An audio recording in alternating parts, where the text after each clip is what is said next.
Hi, Larry. Hi. Thank you for being here. Thank you for having me. I'm so excited to talk to you about books that have mattered to you in your life. Thank you. And then, Larry, would you just share a little bit about your career? I've always been into teaching, but I always knew that I wanted to do good and to serve younger people, in other words, children. And that's why after September 11th, I said, hey, you know what? Forget about the consulting world for now. In the private sector, go into public education. So that's how I got there.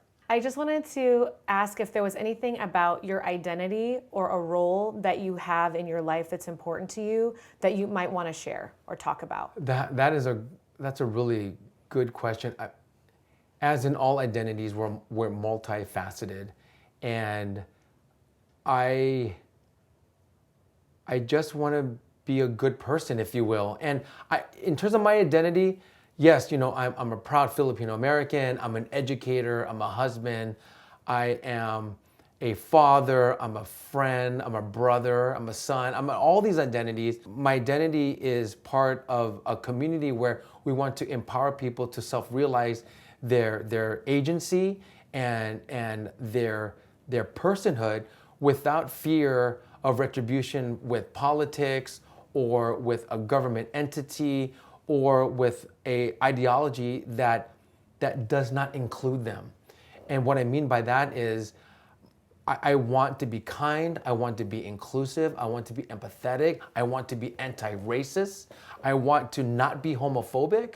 I want people to know that I will be loved by Larry or by the friends that he keeps. I wanted you to talk a little bit about the books that may have been your favorite childhood book, adolescent book, or adult book. Just any books that come to mind to you. Well, the strongest book that I do recall and I still have is The Way of the Owl by Frank Rivers.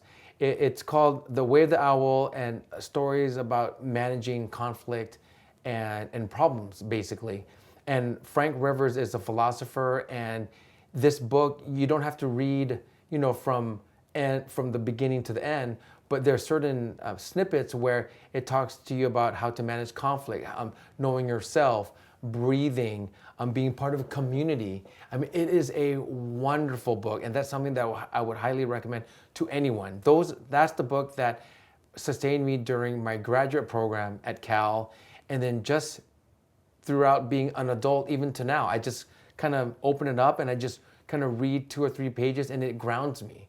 So that is a seminal book that has always been part of my life. From comic books to Encyclopedia Brown to the Hardy Boys.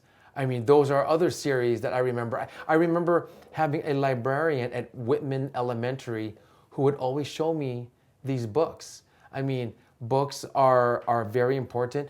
Nowadays, if it's a digital format, so be it.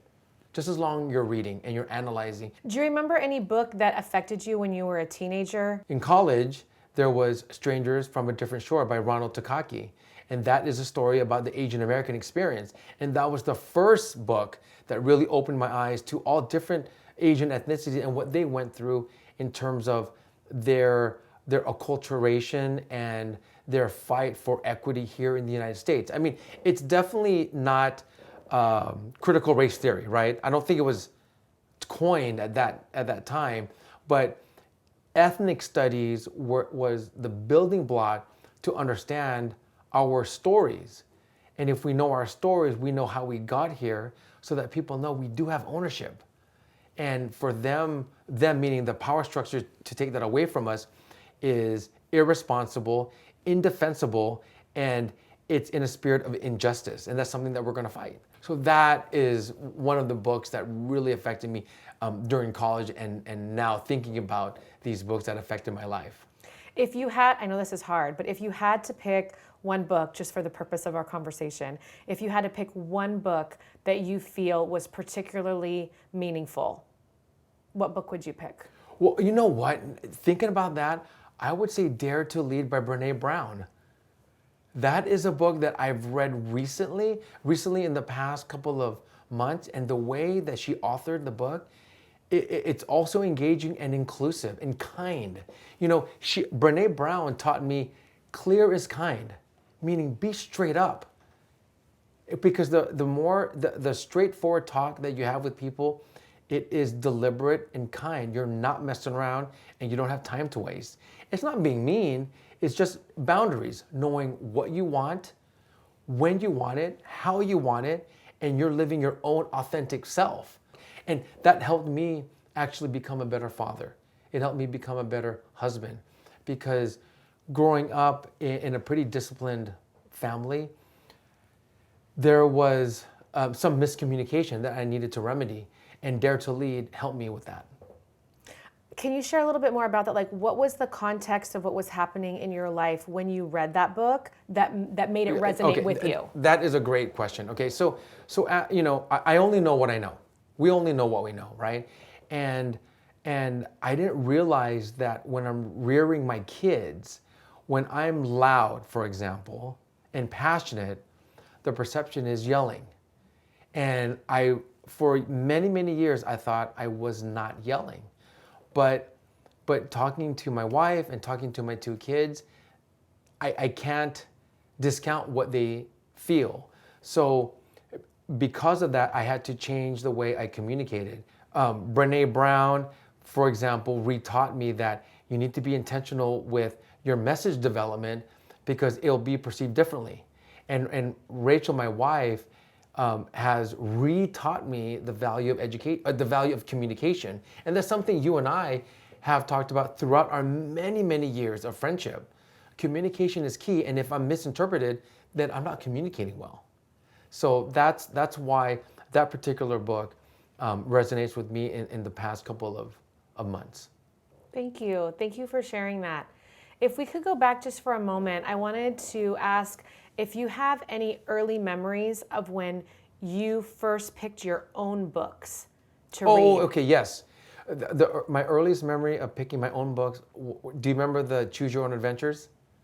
Those are the books that I chose, no pun intended. I mean, the ability for these books to allow me to pick my own destiny, if you will, to give me the ability to own the story, I absolutely love that. Now, quite frankly, I don't know if those books are still around. I'm sure they are, but those were the decision-making books that I loved. The Choose Your Own Adventure series. I couldn't tell you the authors of it, but those were the books that I liked, the Choose Your Own Adventure series.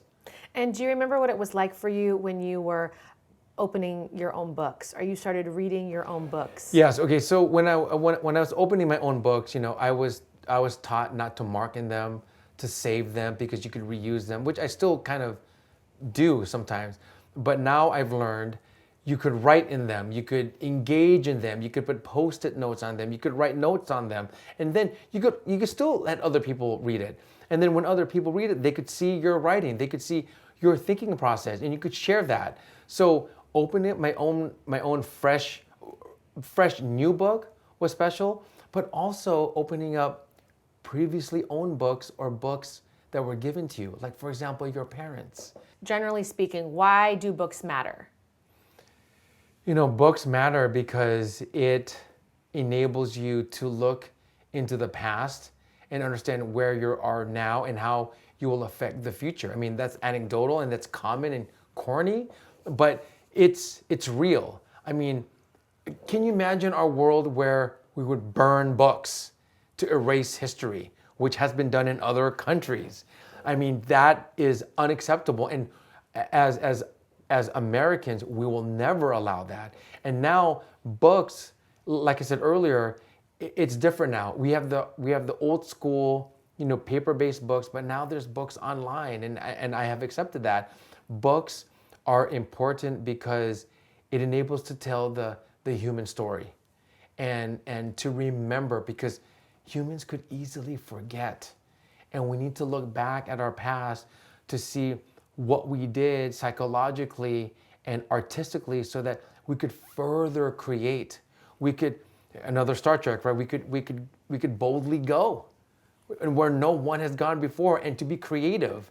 And that's the importance of books and reading and analyzing and being critical thinkers, because like Malcolm X said, I mean, if you don't stand for something, then you'll fall for anything.